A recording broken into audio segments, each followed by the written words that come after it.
नमस्कार दोस्तों, आज आपको बताऊंगा कि कैसे आप ई कॉमर्स बिजनेस के लिए यानी ई कॉमर्स सेलर जो अमेजोन, फ्लिपकार्ट, मीशो या इस तरह की तमाम ई कॉमर्स प्लेटफॉर्म पे अपना बिजनेस करते हैं, ऑनलाइन प्रोडक्ट सेल करते हैं या सर्विसेज सेल करते हैं, तो कैसे वो रिटर्न को फाइल करेंगे।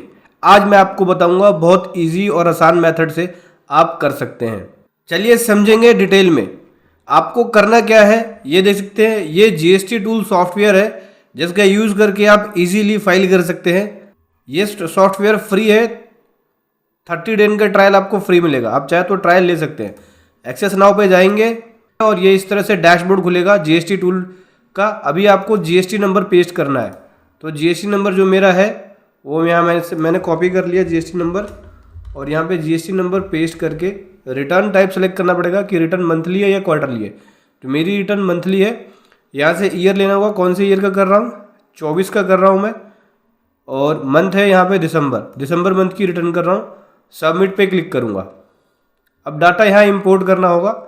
डाटा इंपोर्ट कौन सा करेंगे, डाटा इंपोर्ट पे क्लिक करेंगे तो किस टाइप का डाटा आपका है, फ्लिपकार्ट का डाटा है, क्योंकि फ्लिपकार्ट की जो सेल है वो मैं यहाँ पे करने वाला हूँ। मेरी जो सेल है ओनली फ्लिपकार्ट से। जिस भी प्लेटफॉर्म से आपकी सेल है वो आप ले सकते हैं। अगर आपकी सेल मीशो से है तो मीशो से ले सकते हैं, अमेजोन से है तो अमेजोन वाले टैब पे क्लिक कर सकते हैं। मीशो पे B2C सेल है तो B2C सेल लेंगे। अमेजोन पे दो तरह की सेल होती है, B2C और B2B। तो B2C अगर अमेजोन पे है तो B2C वाली सेल को यहाँ लेंगे, B2B वाली है तो B2B वाली को यहाँ लेंगे। B2C और B2B में क्या फ़र्क होता है, जब बिजनेस टू कंज्यूमर किया जाता है तो B2C है, और जब बिजनेस टू बिजनेस होता है तब B2B है। फ्लिपकार्ट के अंदर मेरी जो सेल है वो सारी B2C वाली है, B2B वाली नहीं है। तो मैं क्या काम करूँगा, यहाँ B2C सेल रिपोर्ट इंपोर्ट करूँगा। इंपोर्ट डाटा पे क्लिक करूँगा और यहाँ पे जो एक्सेल फाइल है जो आप फ्लिपकार्ट की वेबसाइट से डाउनलोड करते हैं, बस वो आपको अपलोड करना है। तो यहाँ पे आपको फाइल को सेलेक्ट करना है, इस पर क्लिक करके। ये मैंने सेल रिपोर्ट को अटैच कर दिया और यहाँ पे मैं इसको अपलोड कर रहा हूँ। तो देख सकते हैं file upload successfully, success record 9, taxable value ये है। अब देखिए इस टैक्सेबल वैल्यू को आप अपने टीसीएस की सेल से भी मैच करेंगे। कैसे मैच करेंगे, जीएसटी पोर्टल पे आया, सर्विस पे आए, रिटर्न पे आए, TDS and TCS credit return, क्योंकि जो आपकी सेल यहाँ पे आएगी TDS and TCS credit receive, वो इससे मैच होनी चाहिए। अगर मैच नहीं होती है तो आपको नोटिस आ सकता है। बहुत सारे नोटिस मैंने हैंडल किया इसी तरीके से। लोगों को पता नहीं है कैसे फाइल करना है और गलत शर्त फाइल कर देते हैं और उनको नोटिस आता है, क्योंकि उनकी सेल टीसीएस से मैच अगर नहीं होगी तो नोटिस % आएगा और पेनल्टी और टैक्स लगा देंगे। तो इससे बचने के लिए आप अच्छे से रिटर्न फाइल कीजिए। चाहे आप जीएसटी टूल सॉफ्टवेयर यूज कर सकते हैं। TDS and TCS credit receive return में आया, प्रिपेयर ऑनलाइन पे जाएंगे। प्रिपेयर ऑनलाइन पे जाने के बाद यहाँ पे जो TDS and TCS credit receive होगा इसको चेक करेंगे। तो यहाँ पे देखिए फ्लिपकार्ट की जो सेल है वो पता लग जाएगी आपको। देखिए फ्लिपकार्ट की आ गई, नेट सेल कितनी आ गई, 1967 रुपये। यहाँ पे देखिए कितनी है, 1967। तो नेट सेल मेरी बिल्कुल एक्यूरेट है। क्या करूँगा मैं, क्लोज पे क्लिक कर दूंगा। उसके बाद दोस्तों अगर आपकी किसी और प्लेटफॉर्म की सेल है तो उसको भी इसी प्रकार से इंपोर्ट कर लेंगे। देन उसके बाद स्टेटमेंट पे आएंगे। स्टेटमेंट देखिए यहाँ पे आप जो जनरेट कर सकते हैं, GSTR1 की स्टेटमेंट जनरेट कर सकते हैं फाइलिंग के लिए। तो जनरेट स्टेटमेंट पे क्लिक करेंगे, देख सकते हैं ये जनरेट हो गई है। अगर आपको अपनी सेल जो ये B2C सेल्स आई है, अगर आपको एडिट करना है तो एडिट का ऑप्शन मिल जाएगा, यहाँ पे एडिट कर सकते हैं। ठीक है, फ्लिपकार्ट ये है, उसका नंबर जीएसटी नंबर आ गया और डिटेल्स आ गई कि भाई अंडर सेक्शन 52 के अकॉर्डिंग ये टीसीएस काटेंगे। ठीक है, अभी आपको क्या करना है, जो एक्सेल जनरेटेड है उसको डाउनलोड करना चाहते हैं तो उस पर क्लिक कर लेंगे। यहाँ पे जनरेटेड एक्सेल डाउनलोड हो जाएगी। ठीक है, ये देख सकते हैं इस प्रकार से एक्सेल जनरेटेड डाउनलोड हो गई। ई कॉमर्स प्लेटफॉर्म के थ्रू जो आपने सेल करी है, टेबल नंबर 14 में उसकी रिपोर्टिंग भी आ गई।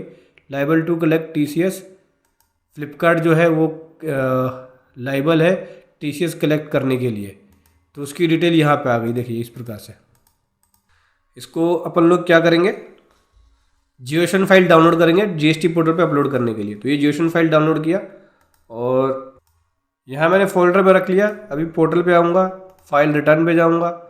फाइल रिटर्न पे जाने के बाद यहाँ से सेलेक्ट करेंगे, दिसंबर की कर रहे हैं, सर्च पे क्लिक किया, प्रिपेयर ऑनलाइन पे गए और यहाँ फाइल अटैच करेंगे। ठीक है, मैंने पार्टी सेलेक्ट कर लिया और दिसंबर की यहाँ से जियोशन जो मैंने जनरेट करी थी जीएसटी टूल से अटैच कर दी। देखिए एरर कोई भी एरर नहीं है। बैक टू फाइल रिटर्न, यहाँ से सेलेक्ट करूँगा मैं मंथ, ये दिसंबर सर्च कर लिया। प्रिपेयर ऑनलाइन पे जाएंगे।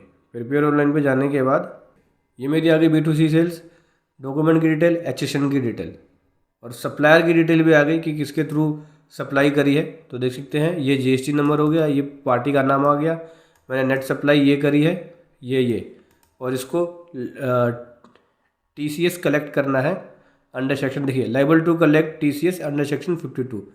तो 14 में भी इसकी डिटेल गई। Supply made through e commerce operator, तो ई कॉमर्स ऑपरेटर के थ्रू जो सप्लाई कर रहे हैं उसकी डिटेल यहाँ पे आ गई। अभी क्या करना है, जनरेट समरी पे क्लिक करना है और रिफ्रेश करेंगे, प्रोसीड टू फाइल समरी पे जाएंगे। उसके बाद ये देख सकते हैं यहाँ पे B2C सेल्स के अंदर, ये देख B2C सेल्स के अंदर आ गया ये 1966.98 और ये टैक्स बन गया 306 रुपये का। इसी प्रकार से नीचे देखेंगे, नीचे चलेंगे और यहाँ से देखिए HSN में भी 1966.98 306 का टैक्स बन गया। ऐसे ही ई कॉमर्स ऑपरेटर के पास मेरी इतनी सेल है 1966.98 की 306 रुपये का टैक्स बन गया। उसके बाद लायबिलिटी ये है। तो देखो जब आप ई कॉमर्स ऑपरेटर पे सेल करते हो जैसे अमेज़ॉन, फ्लिपकार्ट, मीशो, तो आपकी सेल जो है वो यहाँ भी रिपोर्ट होगी 14 के अंदर।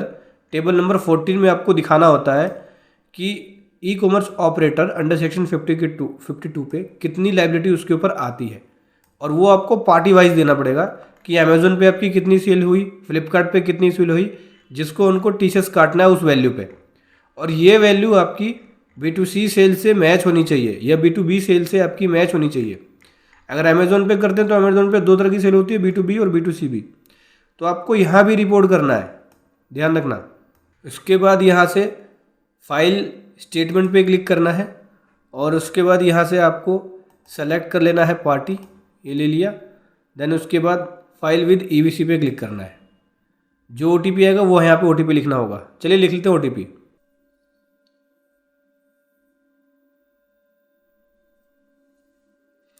दोस्तों OTP लिख दिया। इस प्रकार से GST रिटर्न फाइल हो गई।